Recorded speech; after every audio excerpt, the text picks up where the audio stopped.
আমি মুখ্যমন্ত্রী, আমিই জানতে পারছি না, সব নিজেদের লোক বসিয়েছে উকুন বেছে বেছে। তবে যতই বাছো উকুন, উকুন বাঁচতে বাঁচতে একবার যদি উকুন হয় না, সারা মাথায় ছেয়ে যাবে। যাকেই বাছো সেই আমার লোক। নাম না করে আইএএস আইপিএসদের নিজের লোক বলে মন্তব্য করলেন মমতা ব্যানার্জি। মঙ্গলবার পশ্চিম মেদিনীপুরে চন্দ্রকোনা এবং গড়বেতার পর বাঁকুড়ার বিষ্ণুপুরে হাজির হন মমতা ব্যানার্জি। তৃণমূল প্রার্থী তন্ময় ঘোষের সমর্থনে নির্বাচনী জনসভা করেন তিনি, আর সেই সভা থেকে কেন্দ্রের বিজেপি সরকারকে এক হাতে নেন। নির্বাচনী প্রক্রিয়ায় নির্বাচন কমিশনকে কাজে লাগিয়ে রাজ্যের প্রশাসনিক আধিকারিকদের বদলি করা নিয়ে এক হাত নেন মমতা ব্যানার্জি। তিনি মঞ্চে বলতে উঠে নির্বাচনী প্রক্রিয়া নিয়ে বলেন, আমি মুখ্যমন্ত্রী, কোথায় কি হচ্ছে আমি জানতে পারছি না, সব নিজেদের লোক বসিয়েছে উকুন বেছে বেছে। তবে যতই বাছো উকুন, উকুন বাঁচতে বাঁচতে একবার যদি উকুন হয় না, সারা মাথায় ছেয়ে যাবে। যাকেই বাছো সেই আমার লোক। রেজাল্ট বেরোলে লুচির মতো ফুলবে আর জ্বলবে। কি বলছেন মমতা ব্যানার্জি, শোনাবো আপনাদের। দুঃখিত, এরকম আমি দেখিনি। আমি চিফ মিনিস্টার, আমি কিছু জানতে পারছি না। সব নিজেদের লোক বসিয়েছে উকুন বেছে বেছে। আমি বলি যতই বাঁচো উকুন, উকুন বাঁচতে বাঁচতে উকুন যদি একবার হয় না, সারা মাথায় ছেয়ে যাবে। যাকেই বাঁচো সেই আমার লোক, যাকেই বাঁচো সেই আমার লোক, যাকেই বাঁচবে সেই আমার লোক। দেখবে রেজাল্ট বেরোলে আর লুচির মতো ফুলবে আর জ্বলবে আর জ্বলবে, আর বাংলা এগিয়ে যাবে, বাংলা এগিয়ে যাবে, বাংলা এগিয়ে যাবে। যতই করো চক্রান্ত, সবই হবে ব্যর্থ। আর যতই করো হামলা, আবার জিতবে বাংলা। যতই করো হামলা, মা বোনেরা জিতবে বাংলা। যতই করো হামলা, ছাত্র যৌবনের বাংলা। যতই করো হামলা, নবীন প্রবীণের বাংলা।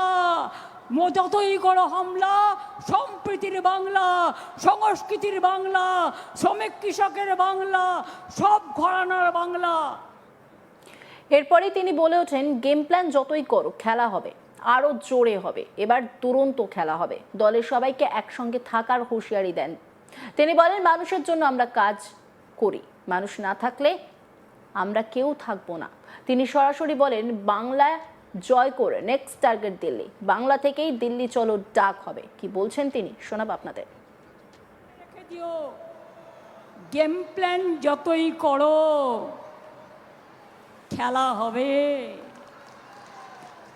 খেলা হবে, আরো জোরে হবে। এবার দুরন্ত খেলা হবে। আমি মনে করি, আমি যদি যুদ্ধ করে থাকি গণতন্ত্রে, বাংলার সম্মান বাঁচাতে, বাংলার মাকে বাঁচাতে, আপনারা আমার সহযোদ্ধা। আর সংগঠনের সবাইকে বলবো, সবাই সবাইকে নিয়ে চলবে। আমি কোনো কথা শুনতে চাই না, কারো যেন কোনো অহংকার ঔদ্ধত্য কাজ না করে। সবাই মনে রাখবে, সবচেয়ে বড় মানুষ, মানুষের জন্য আমরা এখানে দাঁড়িয়ে আছি। মানুষ না থাকলে আমরা কেউ থাকবো না, এটা মাথায় রাখবে অলওয়েজ। আমি আপনাদের বলবো, আমি একটা ছোট্ট গান বানিয়েছি সব সম্প্রদায়কে নিয়েই। ইন্দ্রনীল সেন গেয়েছে, কথা এবং সুর আমার। আমি আদিবাসী কিছু ছেলে মেয়েদের আসতে বলবো, যারা ধামসা বাদল নিয়ে এসছেন। আপনারা সবাই যদি গানটির সাথে সাথে তাল দেন। তার আগে মা বোনেদের বলবো, একটু উলুধ্বনি হবে নাকি? যুদ্ধে লড়ছি, যুদ্ধটা জিততে হবে। আপনাদের একটা উলুধ্বনি, একটা শঙ্খধ্বনি, একটা দোয়া, একটা জোহার, একটা শুভকামনা বোনেদের। আর বোনেরা যখন দেবে উলুধ্বনি, ভাইরা দেবেন তালি। বিজেপিকে বাংলা থেকে করতে হবে খালি। ওরা বাংলাকে টার্গেট করেছে, নেক্সট টার্গেট দিল্লি আমাদের।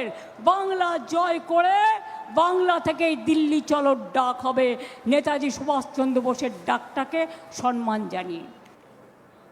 তিনি আরো বলেন, দিল্লির লাড্ডুকে বিজেপি নেতারা ভাবছেন তারা ক্ষমতায় চলে এলে ভ্যানিশ বিজেপি ওয়াশিং মেশিনকে দিয়ে। মানুষের ভোটাধিকার কাড়বেন না, কেন ভোটারদের নাম কাটা হচ্ছে? দেশটাকে কি আপনাদের সম্পত্তি ভাবেন? এবার বলছে ডেমোগ্রাফি চেঞ্জ করে দেবে। কি বলছেন মমতা ব্যানার্জি, শোনাবো আপনাদের। আধার কার্ডের টাকা নিয়েছেন, লাইনে দাঁড় করিয়েছেন, তারপরে ছবি তুলেছেন, তারপরে বলছেন ভোটের সময় যখন বলছি আধার, বলছেন নো পাপা। আর এসআইআরে সাধারণ ভোটারের নাম কাটা, ইয়েস পাপা। বড্ড সাহস বেড়েছে, বড্ড উদ্ধত্ত বেড়েছে। দিল্লির লাড্ডু খেয়ে বিজেপির নেতারা ভাবছে তারা ক্ষমতায় চলে এলো ভ্যানিশ বিজেপি ওয়াশিং মেশিনকে দিয়ে।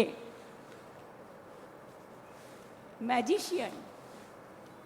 আমি চ্যালেঞ্জ করছি, যদি সাহস থাকে, মানুষের ভোটাধিকার কাড়বেন না, সে যেই হোক।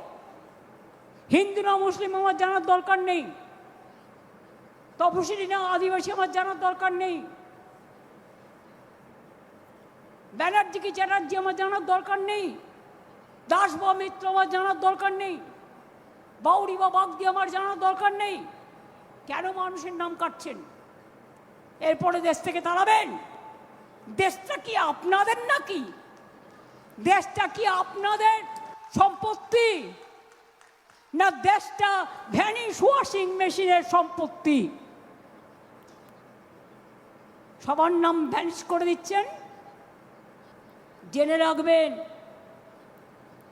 প্রথমে 58 লক্ষ বাদ, সেটা এখনো খোলেনি চ্যাপ্টার। তারপর আমি সুপ্রিম কোর্টে গিয়ে যখন ফাইট করলাম, তারপরে 42 লক্ষের মধ্যেও উকুন বাছার মতো করে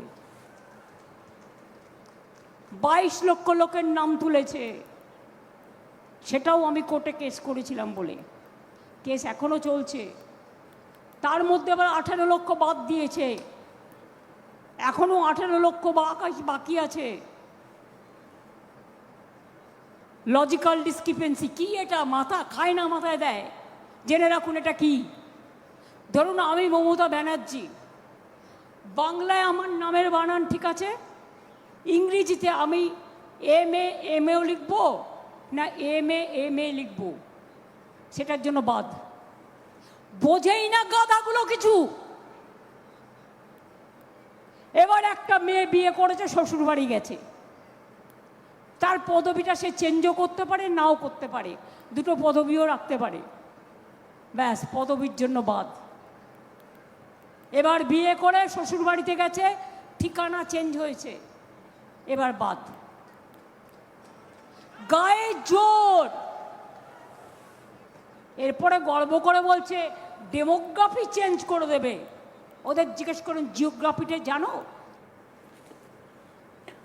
মঙ্গলবার পশ্চিম মেদিনীপুরে চন্দ্রকোনা এবং গড়বেতার পর বাঁকুড়ার বিষ্ণুপুরে হাজির হন মমতা ব্যানার্জি।